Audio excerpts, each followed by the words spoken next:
Hi, welcome to the very latest production line developer blog. I am Cliff Harris. I am the designer and programmer of the game. I've just noticed a bug. Is this typical, isn't it? We didn't have a video last week because I was quite ill.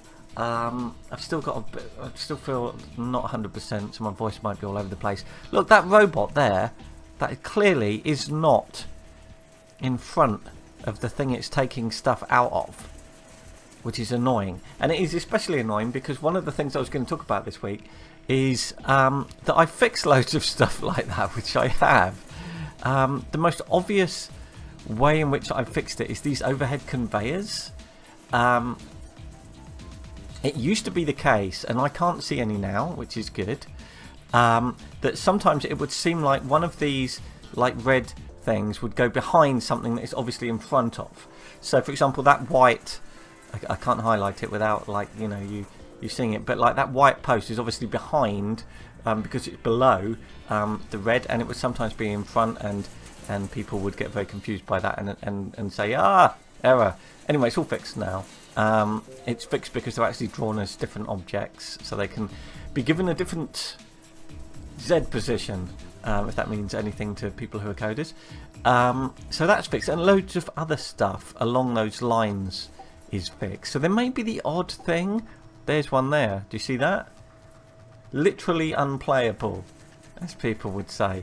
That fence there should have a lower Y position than that. How annoying. There, and there it is there again. They're pretty rare, but I don't mind people pointing them out because I would like to fix all of them. I do have little hacks in place that allow me to fix them when they'd otherwise not be fixable.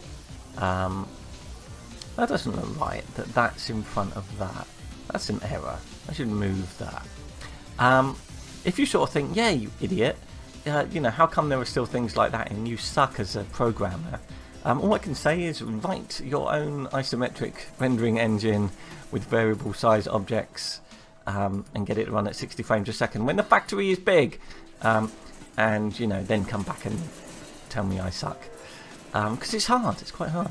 Anyway, that's one of the things that's been worked on and hopefully fixed recently. A few other things have gone in. Let me show you the cool stuff. Now, if you're playing the game at the moment, you will have the Coda Art Crap Graphics version of this. So this will go in soon and it has better graphics. If we are fixing some things like wheels or tactic, let me just turn off all these overheads so you can see it. We have a little platform now that goes up so that the robots seem to be working at like a reasonable height, which I think is kind of cool, right? It doesn't happen everywhere. It happens on stuff like wheels and tyres. I think the exhaust does it. I'm not sure. Let's put those back now. But that's kind of cool. I was quite pleased with that. It's actually harder work code-wise than it looks, and it doesn't merge perfectly when it drops down, but that's just the magic of production. All of these floor tiles are different. You won't notice because they're almost exactly the same, but they have smoother connections. You'd only see it if I showed you the old versions, but they all kind of join up against each other really smoothly. So anyway, what else has gone in? Cosmetic wall editing. Wow! Let's talk cosmetic wall edits. So for a little while now, you've been able to sort of do this. Yay! And you know, whatever you want. Now we can also do that with the walls. So if I wanted that section of wall to be green, oh, I kind of screwed it up a bit there. So yeah, we can change things to green if you want. If you want like a uniform look for your whole factory or whatever. Actually, getting these to go green was a lot harder than you'd think, because it also does it with export slots, I think, he says. Where's an export slot? There aren't that many, are there? That's what makes the game a challenge. Here's one. Blah, blah, blah, blah, blah. Hopefully. Yes! Don't make a fool of me. And as you probably know, we've got like a few little things. You can put like little staff doors down there and charts and stuff if you want that. I'm always very interested in anyone's ideas for other stuff, cosmetic-wise, that might be cool to have in the factory. We should have health and safety charts, don't you think? Large ones. Anyway, so yeah, you can edit the walls now, the platform thing. Something that's been broken for a very long time, actually since the game was first made, and people complain about it a little bit, but not much, is the animation of the robots. Now you notice that the car comes in, breakdown, typical. So, you know, the car comes in and all the robots start doing stuff, and then they go back and they stop. New car, they all go in, weld, weld, weld, weld, weld, go back, and they stop. And they're slightly out of sync because they're doing different things. This is what should happen. What used to happen is occasionally they wouldn't do anything, but the car would still get worked on and go out, but the animations wouldn't trigger. That is fixed. Something else that is fixed is it used to be the case that if you suddenly zap went in like that, the animations would then start, whereas now if they should be halfway through, they are halfway through. I took a lot more. They were pausing there because they were waiting for resources, by the way. What it came down to, this took me 2 days to fix. What it came down to is a number in a text file that said 129 instead of 130. But it takes a long time to find like data errors, because like the data was valid and that number was valid. It was just wrong, and it took a long time to find that. So there was kind of like a missing frame, and as a result, certain animations kind of never ended. They just hung on the last frame until they got restarted, which meant that they sometimes missed the start of the next cycle. It doesn't matter. Anyway, it's fixed, so these things look a lot better. I love the animation of these robots. I do wonder if we should have more different animated robots in there. The only restriction there is texture memory and what they could do. Maybe if we had a big robot. I sometimes think if we had a big robot that put the roof on, that would be cool, but then it would have to be different for the sunroof and for like a panoramic sunroof, and it just gets really complicated, because then can you not still have 3 robot upgrades? And I don't know, I would love to do it, but I'm still kind of thinking about it. A lot of other stuff that has been fixed has been translation related. If you're watching this video and you've got this far into it, then you probably speak English, at least as your sort of second language. But quite a few people playing the game are not playing in English. A lot of people play it in German, and we have a lot of translations. We have German, French, Italian, Spanish, Polish, Portuguese, Czech. I can hear my cats clawing at the door. I will see if I can just demonstrate. I will try and demonstrate one. You want to be on video? It's massive. You won't fit on there. Come on, come on, come on, come on.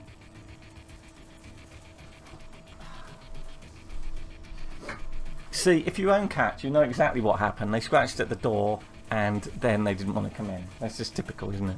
Anyway, ignore that. Yes, so we have a lot of different languages supported, and some people occasionally point out, oh, this isn't translated very well, or the usage of this, like the term export, for example. Anyway, quite a few fixes for that stuff has gone in.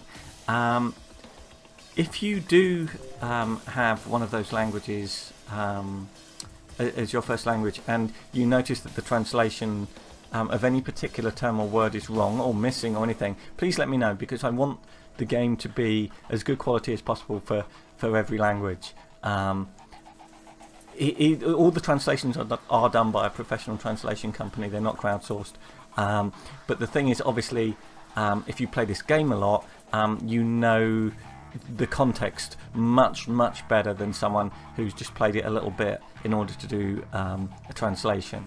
So you know, I'm always interested to hear that. It's not annoying at all. It's very helpful. Okay, so translation fixes, robot animations, blah blah blah, wall edits, platform. So 2 other things to talk about. You can cut. Oh, hey, yes. Oh my God, the whole world could collapse at any moment. Don't go there. Hey, Esri, do you know? Come on. Look, look, evidence. I do have cats. This, which are you? This is Juno. This is Juno. There's a very similar looking one called Esri, and then there's a massive like tiger beast. Come on. Called Jack. Anyway. Well, you had your chance. Anyway, so two things are going to come up. We are going to release the game at some point. It's not going to stay in early access forever. I don't quite know when, but it will definitely be this year and probably quite soon-ish. I'll still be working on it, and we'll probably do expansions or something. I don't know, depending on what people want. Anyway, so we're going to release the game at some point. I am going to increase the price at some point. So two things come from this. We're going to increase the price. And we're going to get a new trailer done. I'm going to get a really cool trailer done, I think, with like a live sort of actor in it talking about the factory and stuff like that. No! Stop it! Oh god, the professionalism. So yeah, we're going to get a new trailer done, mostly because a lot of the artwork in the old trailer has just changed. It's just better now. We have a different way of rendering cars. We have this metallic look, stuff like that. The conveyor belts have changed, and we've got a lot more stuff in there, right? A lot more vehicle types as well. So we're going to get a new trailer done. We're going to raise the price, I think, to like maybe $21.95 or $22.95. I don't know, because I think ultimately I would like it to be $24.95. I don't know. I'm interested to know what you think. The problem is, if you've bought the game and you've played it for ages, you can say, oh, it's a $24.95 game or whatever. There's a lot in it, right? But the thing is, these games tend to sell initially on what people think they will be worth from initial impression, which is quite hard to say and quite difficult. Obviously, it's better for us as a developer, the higher the price, if it sells the same number of copies, because you know, it makes us more stable as a developer, and it allows us to sort of invest more in stuff like decent trailers and more artwork and stuff like that. But it's all a matter of getting it right. I don't know. I tend to veer on the sort of side of making the game as affordable as possible. I just don't know. I'm just putting it out there that we are going to change the price at some point. So actually, if you're on the fence about getting it, I'd get it now. If you know you're going to get it, because we will put the price up at some point, and there won't be some like huge sort of, you know, warning beforehand. We'll just have to set it, and then it takes a few days for the price to come through. There is a major cat battle going on behind me, behind this green screen. So I'm probably going to end the video there before everything just deteriorates into nightmares. Anyway, thank you for watching. This is Production Line by Positech Games, the car factory simulation game, currently out on Steam. Get it now before the price goes up. Thank you for watching these videos. Sorry we didn't do one last week. I should be back to normal now. I'd also like to know what you'd like us to sort of talk about in the videos, whether you want to know more about the development and the technical side of the game, or you want to know more how to play the game, or like, you know, tips from the guy who actually designed it and everything like that. Do let me know. Please like this video and subscribe to our videos, and if you're enjoying the game, please leave us a review on Steam. That's always really appreciated, as is letting your friends know about it, or tweeting about it, stuff like that. Thank you for watching, and I will see you next week.